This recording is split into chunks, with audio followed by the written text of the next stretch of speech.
It is the Jesse Kelly Show, another hour of the Jesse Kelly Show on a wonderful Tuesday. And we have a bunch of stuff we're going to get into this hour. Gavin Newsom.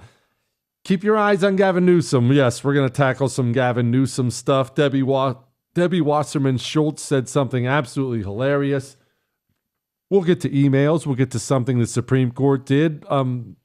Maybe some bad stuff in Ukraine. All that and more coming up on the world-famous Jesse Kelly Show this hour. But, well, I guess maybe you don't know what time it is since it's Tuesday. Every Monday, start of the second hour, we do Medal of Honor Monday. I was gone yesterday, so we thought we can't be skipping out on that. We should do Medal of Honor Tuesday. And as always, you can email the show love, hate, death threats, ask Dr. Jesse questions, or if there's a Medal of Honor citation you like, you're welcome to email that in. This guy said, Devil Dog, Staff Sergeant Marcario Garcia was a Sugar Land native, and his family are friends. That's cool. His citation is awesome if you could do it, since you don't speak Mexican. All right, and actually, it's funny you brought that up. This gentleman, Garcia, he was born in Mexico. One of the very rare cases, born in Mexico. His folks were farmers. I think he had like 10 siblings, huge family. Moved to America, worked on a ranch around Texas, got drafted into the Army. Now, I'll get to his citation in just a moment, but this was a World War II thing. This was in Germany, Grosshau, Germany, but more specifically, an area known as the Hurtgen Forest. Hurtgen Forest, okay? Most people don't know about this stuff because the war is so big, it all kind of blends together in one big ugly mess for us. And I know it does for me anyway. What's going on here? Well, it makes the Medal of Honor citation that much more impressive if you actually learn about what's happening around it. Oftentimes that's the case. So here was the deal. We were obviously pressing into Germany. We wanted to seize river crossings across the Rhine. But that's one of those things that's very consistent in every military campaign in history. Crossing a river is difficult. It is dangerous. There are only so many places you can do it. Even if you blow the bridge was normally built in the specific place where it was the best place to cross it. It's hard to move men and equipment across the river. It is not easy. It is not fast. And every side knows this. Every side knows the river crossings are important. The side that's retreating knows it. The side that's attacking knows it. Germany knew it. We knew it. We had to get the river crossings across the Rhine, which brings us to this. Honestly, it's probably a really beautiful place, but for combat purposes, this living hell known as the Hurtgen Forest. It is not only hilly, extremely hilly, it's thick. The woods are supposed to be, I've never been there, but from everything I read, it's unbelievably thick, almost like a triple canopy jungle. It makes it so dark. The reason that matters for our purposes here is we threw a bunch of troops into there to get the Germans out of there so we could seize these river crossings. But this is a brutal environment to assault anything in. One of the main reasons is we couldn't use our air power that well. We couldn't hardly use it at all. When the woods are that thick, remember, by this point in the war, we had an air advantage over the Germans. We owned the skies by now. That gets completely wiped out in a forest this thick that planes can't see. There's nothing to bomb. There's nothing to even recon. And our armor advantage completely nullified. You can't be running tanks in woods this thick. So what it did was it took some critical advantages we had gotten and removed our advantages. And it would be like taking Muhammad Ali's jab away in a fight. That's what it was. We really evened out as far as strength goes. And so I'm going to read you something. I want to make sure I give them credit. The Army Historical Foundation, but I'm going to read that. Just going to read this for you. You want to know what the fighting was like? And this is man versus man. Intense, in your face. As one of the infantry regiments of the 4th Division, the 22nd Infantry, that's Garcia's, spent 18 days in November and early December 1944 in the Hurtgen Forest. In a battle many believed mattered little in the big picture, the 22nd suffered 2,773 casualties, or 85% of its normal complement of 3,257 troops. Let me just, again, make that simple. 3,200 troops is about what they normally have. 2,700 casualties. Each rifle company went into action averaging 162 soldiers. 7 days later, the rifle companies averaged 87. We went into a deep, dark German forest without air power, without armor, and we met those daggone Germans, and the Germans were good. They knew we were coming. They were dug in on the defensive, and you're not only hacking your way through the woods, remember, you're going down into ravines and then up hills on the other side. And that's what brings us to what Mr. Garcia did, United States Army Staff Sergeant. Again, born January 2nd, 1920 in Mexico. How about that? Ready, aim, fire. Honoring those who went above and beyond. It's Medal of Honor Monday.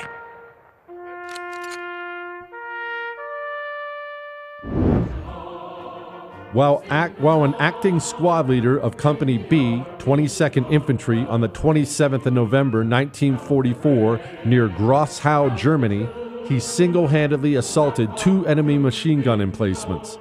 Attacking prepared positions on a wooded hill, which could be approached only through meager cover, his company was pinned down by intense machine gun fire and subjected to a concentrated artillery and mortar barrage. Although painfully wounded, he refused to be evacuated and, on his own initiative, crawled forward alone until he reached a position near an enemy emplacement. Hurling grenades, he boldly assaulted the position, destroyed the gun, and, with his rifle, killed 3 of the enemy who attempted to escape. When he rejoined his company, a second machine gun opened fire, and again the intrepid soldier went forward, utterly disregarding his own safety. He stormed the position and destroyed the gun, killed 3 more Germans, and captured 4 prisoners. By the way, he was wounded in the shoulder and foot, in case you're wondering what the painful injuries were. He fought on with his unit until the objective was taken, and only then did he permit himself to be removed for medical care. Staff Sergeant, then Private, Garcia's conspicuous heroism, his inspiring courageous conduct, and his complete disregard for his personal safety wiped out 2 enemy emplacements and enabled his company to advance and secure its objective. How about that? Of Sugar Land, Texas. How about that? So that is a little story around that. And these German forests, they really are very similar to what you and I have discussed many times. The jungles that the Pacific World War II veterans had to fight in, very, very similar. You know how we would discuss, you remember this discussion where these Japanese emplacements, it was just so terrible. Our guys would be out on patrol, and you would all of a sudden just be gunned down, practically standing on top of the machine gun emplacement. How is that possible? Not only is the jungle super thick, but you could put an emplacement down and then just chuck a bunch of dirt on top of it, and just the natural environment would grow greenery there in a matter of days, let alone weeks. And so the jungle would essentially grow around your emplacement, which is the best concealment in the world. There's no way you could see. You can't see anything. And so death would just come from everywhere, nowhere. You can't tell. These German forests are not dissimilar, except there's one part of this battle that I did not mention. This is November in Germany. It was freezing. The temperature was freezing. The men were wet, cold. When they were wounded or dying, because we couldn't get vehicles in there because it was so thick, they had to haul people out by hand. And so what they don't tell you is people are dying because it takes so long to get them back to aid stations. You and your buddies, you have to grab your other buddy on a stretcher because he got wounded. He bleeds out before you can get him all the way back. Just a horrible, horrible situation. And like all situations, some men rise.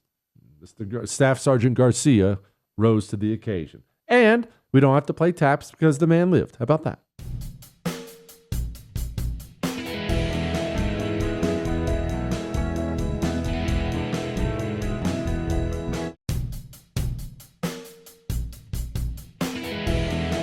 It is the Jesse Kelly Show on a wonderful Tuesday, tackling all the issues of the day. We just did Medal of Honor Tuesday, talked a lot about injustice in the first hour. This one made me snicker something fierce, though. I have to get to this before we get to SCOTUS and more emails and things like that. So Debbie Wasserman Schultz was complaining about Alligator Alcatraz, that it's a deportation facility in Florida. That's all. That nobody's being housed there permanently.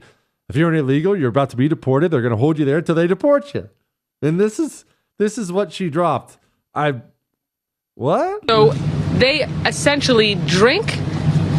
They get their drinking water and they brush their teeth where they poop in the same unit.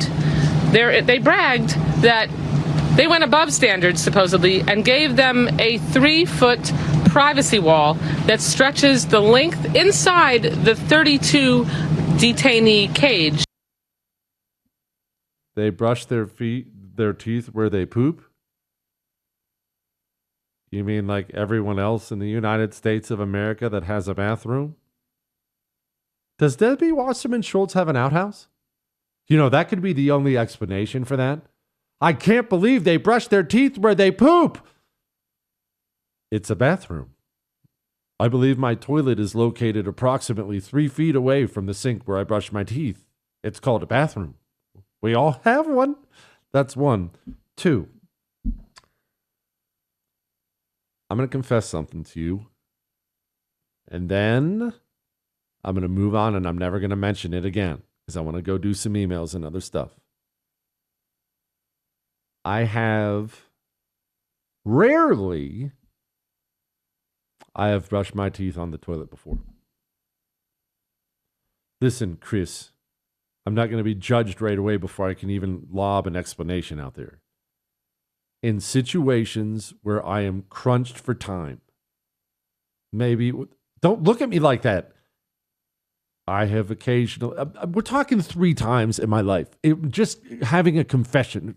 No, I understand it's gross. That's why I'm confessing it right now, Chris. Whatever. I've done it, and I'm not proud of it, and Lord willing, I will never do it again, but I have done it, okay? Hey, Colossal Clown Hands, how do you screen your emails you read on the show? You and Jewish producer Chris are functionally illiterate, so who's really running the show? There's not a ton of screening. I read almost everything you email in. I've told you this before. If you email, I will probably read it. The only thing that does get screened is if you go on too long, you'll learn that whenever you have a large group of people, there's always a couple psychos in there. And some people will email in 2 or 3 pages of emails. I'm not reading that. I'm not reading that. Well, Chris said more. Like, see, I don't see them. If you go on more really than a paragraph, I'm probably not going to see it. Chris knows I won't read it, so he'll just delete it. If you complain about advertisers, I don't like all the ads. Sorry, you don't understand how radio works. I won't ever see it. It'll immediately delete it. Beyond that, I get most of them. And I enjoy them. I really do. One's just like this one. Dear Beaver Trapper. Oh, I almost forgot to mention. I got a beaver. Yes, I did, Chris. In fact, I think I got 2. I need to stress, I know I got 1. I think I got 2. You remember the story last week? A couple of you fruities got mad about it, but the beavers are tearing down all these amazing trees and we can't seem to trap them. We can't seem to get rid of them. And I told you that I located them. Oh, yeah. Capped one on Friday. Or no, Saturday. Capped one on Saturday. And I made a solid effort to try to get it out of the water so I could be wearing a beaver hat as you're hearing me right now on Tuesday. I was unsuccessful in getting it out of the water, and so the other animals ended up taking it first. They stole my beaver pelt. Don't think that I'm above getting a fake one. In fact, I believe I'm going to order it pretty shortly. What, Chris? What? Chris said pics or it didn't happen. Oh, there'll be pics, buddy. I'm not saying they're real. You think I'm above lying? I'm not saying they're real. But this did happen. And it was maybe the worst moment ever for my mom because my mom was making merciless fun of me after she listened to the radio segment I did last week on beaver hunting. And she said, you didn't even kill one. You haven't done anything. All you did was see it, blah, blah, blah, blah, blah. When I finally got one, I came walking in her house with my hand raised in the number one sign, my index finger raised in the air. And she just put her head in her hands because she knew what had happened. And I have made her call me Beaver Hunter. Well, she hasn't actually done it, but I've requested that she call me Beaver Hunter all weekend long. I've been over the top obnoxious about the whole thing, and it has been fantastic. You know what else is fantastic? SCOTUS lift the block on Trump's plan to dismantle the education department. Now, I need to make something 100% clear about this. The Supreme Court did not say that Trump can eliminate the Department of Education. That's not what they said. So don't let bad headlines mislead you. Only Congress can really totally get rid of the Department of Education because it was Congress that created the Department of Education under Jimmy Carter. That's another story entirely. But SCOTUS did say you can fire these people. Now Donald Trump and Education Secretary Linda McMahon, they are free to start firing people. Is this everything we ever wanted? No. But it's a big, big, big deal. Celebrate this. This is a win. And there's another part of this win. I talked to a lawyer today, which was brutal, but I talked to a lawyer today. Hang on. I'll be right back.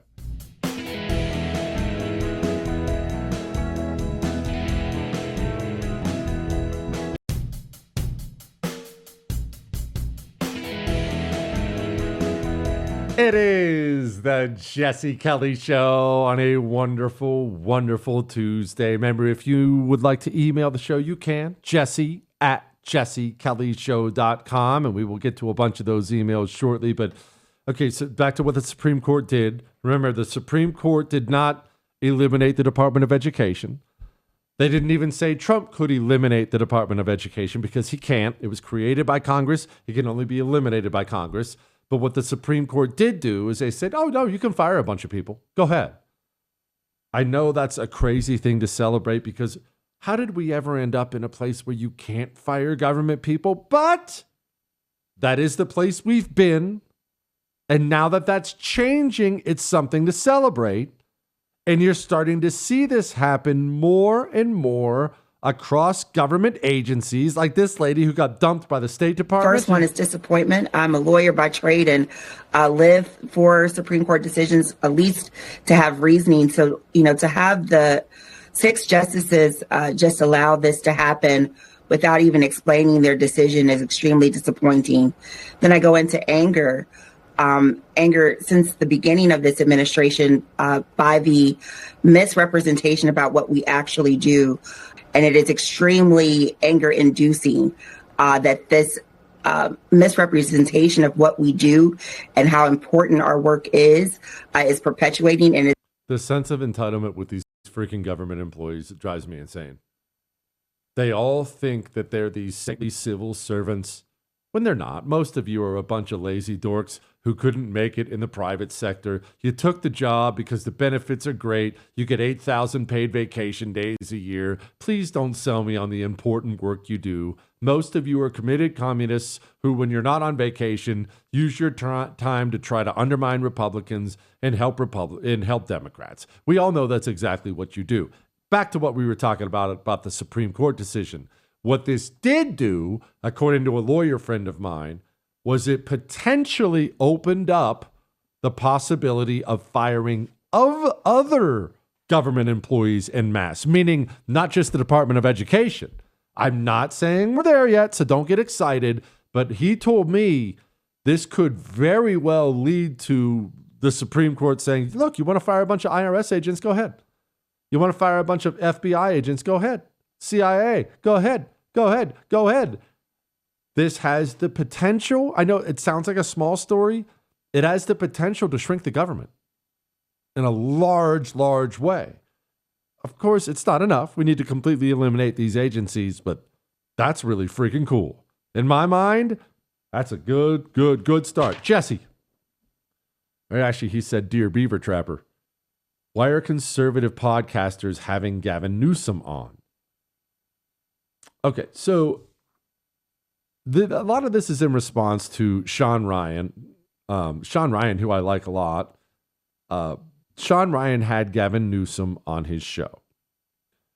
Gavin Newsom was asked some questions by Sean Ryan, and he didn't necessarily give the best answers. What about for your values? I mean, is 8 years old too young? Yeah, I mean, look, He's talking about tranny stuff. Can your 8-year-old tranny, that kind of thing. What about for your values? I mean, is 8 years old too young? yeah, I mean, look, I now that I have a 9-year-old, just became 9. Come on, man, I get it. So those are legit. You know, it's interesting. Just the issue of age. It's interesting. As someone that's been so focused on equality, broadly, LGBT rights, particularly gay marriage. Mm-hmm. The trans issue for me is also novel. It's over the last few years, I'm trying to understand as much as anyone else. Whole pronoun thing, trying to understand all of that. Okay, let me explain something. And it may seem like an obvious point, but Gavin Newsom's running for president, as you know. He's going to run to be the Democrat nominee in 2028. It'll be the least surprising announcement in the world. Gavin Newsom's running to be president. And there is something that you and I always have to remember. We are not normal voters. We are not even the majority of voters. I'm sorry. I'm not talking about people who vote on the right or Republican or something like that. I'm talking about our level of knowledge about the issues, our level of knowledge about this scandal or that issue or the border or taxes or the tranny stuff or whatever. If someone were to ask you about that, you would be able to explain exactly what's going on, why it's going on, about a variety of issues. Most voters are not this way. Gavin Newsom goes on every podcast he can find, including right-wing podcasts, because Gavin Newsom understands he needs to speak to the voter who goes whichever way the wind happens to be blowing. You probably know someone like this. Maybe you are someone like this. I'm talking about the person, well, I voted for Obama twice, and then I voted for Trump the first time, and then I voted for Biden, but then I went back and I voted for Trump, and now I'm unhappy with Trump. And that, I know when you hear about people like that, it just makes you want to run through a brick wall because you're thinking, what does that mean? What do you even vote on? Don't sit and bash yourself over the head trying to understand that's how a lot of people vote. Just know that's how a lot of people vote. And here's the other part that's maybe the most maddening part about this. Those are the people who decide elections. The undecideds that go whichever way the wind blow, they decide who's the next president. Isn't that nuts? It's friggin' awful. But you don't get to decide. I don't get to decide. We can work, we can help pull them our direction, but we don't decide elections. Gavin Newsom is running for president. And Gavin Newsom is doing something very intelligent. He is going on right-wing shows, and he's answering questions. And this answer he gives here, I'm going to play it again here in its entirety. It's not designed to win you over. Gavin Newsom is not trying to win you over. You are too informed. He can't win you over. Gavin Newsom is trying to speak to somebody. Sean Ryan has a huge show. He's trying to speak to the guy in the audience who sometimes votes left and sometimes votes right, and I'm not sure, but now I'm mad at them. He's trying to answer the question while sounding reasonable to that guy, also signaling to the demonic Democrat base that he won't stop them from mutilating children. He's trying to walk the tightrope. He's trying to tell the demons, yes, you can keep mutilating kids, while also trying to tell Normie Norm that he's not that much of a psycho. That's what you're hearing with this gobbledygook answer. What about for your values? I mean, is 8 years old too young? Yeah, I mean, look, I now that I have a 9-year-old, just became 9. Come on, man, I get it. So those are legit. You know, it's interesting. Just the issue of age. I haven't. It's interesting. As someone that's been so focused on equality, broadly LGBT rights, particularly gay marriage. The trans issue for me is also novel. It's over the last few years. I'm trying to understand as much as anyone else. Whole pronoun thing, trying to understand all of that. What did he say there? Nothing. Absolutely nothing. But Norm and Norma, they might hear that answer and say, okay, he's not a complete psycho like other people. I mean, he's not Jasmine Crockett. Texas has always been found to be intentionally discriminatory. And so I want y'all to understand the makeup of my state. The state is a majority minority state. And what this legislature historically has done is what they plan to do again, is to dilute the voices of people of color in order to make sure that they can get to where they're trying to go. We saw this Department of Justice decided to put out a letter, and what did they do? We only have 4 seats that are represented by black folk, where the vast majority of the people that get to decide who they have represent them are black. They decided to attack 3 of the 4 seats that we have in the state. They decided to go after a Latino. He doesn't sound like that. Maybe Norm thinks, okay, that's a Democrat I could vote for. That's what he's going for. As for why these people have them on, I don't want to speak for them, but I'll give you my answer in a moment.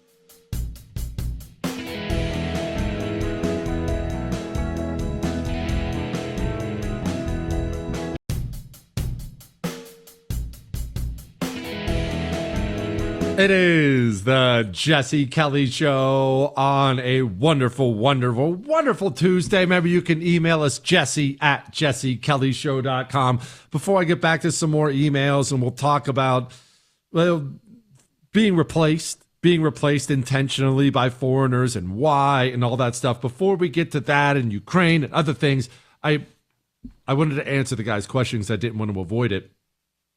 Why are people having Gavin Newsom on their podcast, on their television show?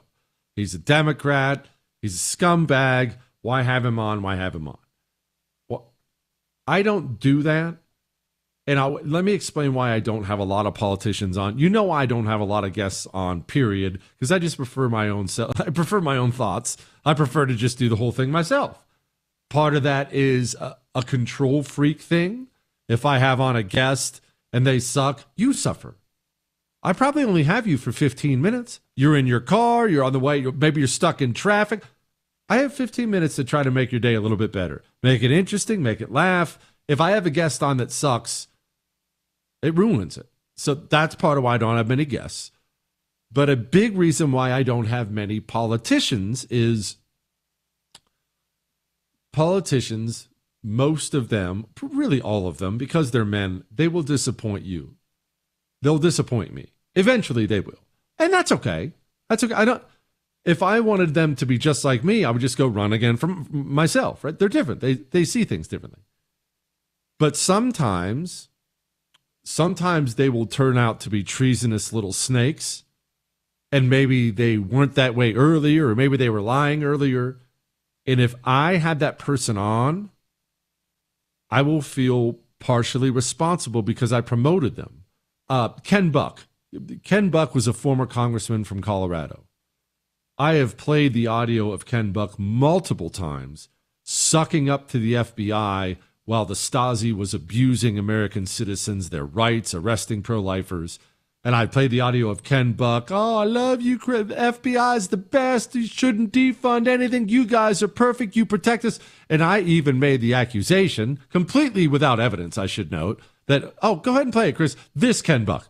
I want to thank you for leading an agency, as you mentioned in your opening statement, that protects Americans from foreign terrorists. that an agency that protects Americans from spies from China and Russia, and cybercrime and public corruption and organized crime and drug cartels and human traffickers and white-collar criminals. And I want to thank you and the FBI for protecting law-abiding Americans from the evil that exists all around us. And frankly, I am not in favor of defunding the FBI, nor am I in favor of splitting up the FBI, nor am I in favor of using the Holman Rule for the FBI director. That was while the FBI was in the middle of some of the worst civil rights abuses by a government agency in the history of this country. You know, I interviewed Ken Buck before, and not in a hostile way. I think it was on TV, not radio, and it was years ago.